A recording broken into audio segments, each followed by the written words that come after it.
Breaking news today out of New Jersey. Kyle Flood, the head coach of the Rutgers Scarlet Knights, has been suspended 3 games by the school, also fined $50,000. This after the university concluded an investigation into impermissible contact over academics with a faculty member. This regarding the academic status of a student athlete, reportedly Nadir Barnwell, a defensive back who has since been kicked off the team due to an off-the-field transgression. We welcome you in. It is BTN Live. Howard Griffith and Taylor Rooks join me in a bit. But again, the big news today coming out of Rutgers as Kyle Flood has been suspended by the school. The university released a 22-page report which detailed its findings. There are several key points within that report, and here they are. The summary includes the fact that the university believes that Flood either knew or should have known about a policy prohibiting contact between coaches and faculty, and that he was advised by the academic advising staff not to make contact. In fact, had made email contact, told an academic advisor that he was subsequently going to meet in person with the faculty member and was told not to do that and did it anyway. After meeting with Flood, the faculty member accepted an additional paper to satisfy incomplete requirements. It was not graded, and the student's final course grade remained unchanged. It also found that Flood provided grammatical and editorial suggestions for that paper. However, those suggestions were ruled to be permissible. And we are very pleased to be joined now on the phone by the president of Rutgers, Robert Barchi. Very kind to give us a few minutes of his time on what I know has been a busy day. President Barchi, let's start with the suspension and the fine that you handed down. Why do you feel like this is the appropriate punishment? Well, Dave, we've carried out a very extensive, quick but extensive investigation into the issues at hand that had to do with inappropriate contact between a coach and a teacher who was teaching one of our student athletes, something that is prohibited by our Rutgers University policy. And we've come to the conclusion that a number of things did in fact happen.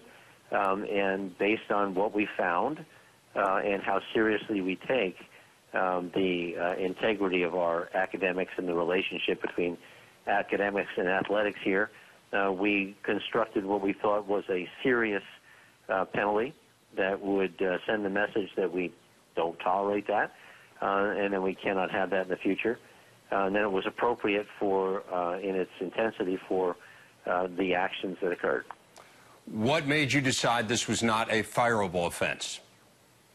Well, we looked at the full range of possibilities in terms of penalties, and we looked at what actually happened. And we listened to the individuals and the coach and the faculty member, and we talked to the academic support personnel, and based on the entirety of the evidence, we did not feel this rose to the level of a termination event, but we thought it was serious enough to warrant the penalty that we imposed. You know, the tenor of it is really interesting, President Barchi. I was reading through in the report one of the emails that Coach Flood sent to the professor, and he said, quote, "If that is the final decision, being the academic ineligibility and the grade, I am in full support of the decision."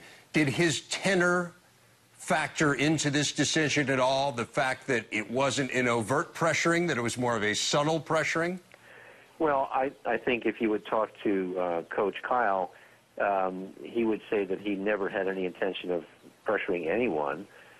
He was simply trying to facilitate a communication between a student and a faculty member about the possibility of providing alternative work. And in the emails, and there was more than one of them, and in the conversations between Kyle and the faculty member, which was confirmed by both Kyle and the faculty member, he made that statement virtually every time, that he'd be delighted if the faculty member were willing to look at something from the student, but if the faculty member decided not to, he was going to be 100% supportive of that position. Unfortunately, we have a zero-tolerance policy here. It says you may not have any contact whatsoever, period, end of story. So the finding was that the contact did occur, that it was a violation of our policy, and that we don't make a distinction between contact and inappropriate contact, for example, as some of the suggestions from the Big Ten have done. It is not allowed by our policy. The coach should have known that, and therefore we had to take action. And I must say that the coach appreciated that fact, and as he went through this process and owned it, he said, I did it, I shouldn't have done it, would never do it again. I apologize for doing it, I take responsibility for doing it, and I accept the penalty. President Barchi, there's so much other stuff going on with this football program right now. You have had players arrested here in recent weeks and kicked off the team. How much, if any, did that factor into this decision?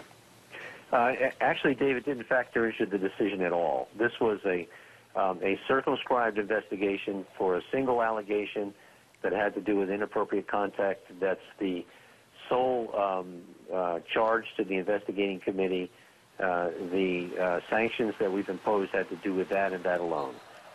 We have investigations underway with the prosecutor's office in our area about the other individuals. We've taken the appropriate action of suspending them from the team and suspending them from the university, and we'll have to wait and see what happens when they have their day in court. How would you characterize the state of the football program right now? I think we have a coach who has, in my opinion, a high level of integrity and has the ability to carry this program forward. I think we have a football team with 100 kids who are going to give it all they've got. And I don't think that that's going to be changed because a few people have not acted appropriately. More importantly, we have 600 athletes that are in our program that are very proud of their performance, and we as a university are very committed to and proud of the relationship between our academic support programs and our athletes, and very, very proud of their record of accomplishment in their academic performance ratings and their graduation rates and their GPA. And I hope that when people look at this, they look at it from the perspective of an institution that is dead serious about academics, and that's why we're taking these kinds of actions. And they also look at the fact that we have 67,000 students here who are working their heart out to do a good job. With all that's going on in the program, President Barchi, do you have any reason to believe that 4 weeks from now Kyle Flood won't be back on the sidelines? Absolutely not. I fully expect that 4 weeks from now he'll be coaching the team. I see no reason why he shouldn't be. We're certainly not going to put any impediments in his path. Quite the opposite. I think we're going to be hoping he gets back there and turns this into a successful program with a successful season. The president of Rutgers, Robert Barchi, thanks so much for your time, President Barchi. Really appreciate it. You're welcome. It was good to be with you. Kyle Flood released a statement today that read in part, quote, earlier today I met with President Barchi in his office and he informed me of my 3-game suspension and the imposed fine. At Rutgers, we hold our student athletes to high academic standards befitting a great university. We adhere to a higher standard, one that I am responsible to be aware of. I take full responsibility and accept the consequences of my actions. He went on to say, quote, moving forward, I will make sure I adhere to all university policies, and I will place an even greater emphasis with our staff on knowing, understanding, and following every university, Big Ten, and NCAA rule.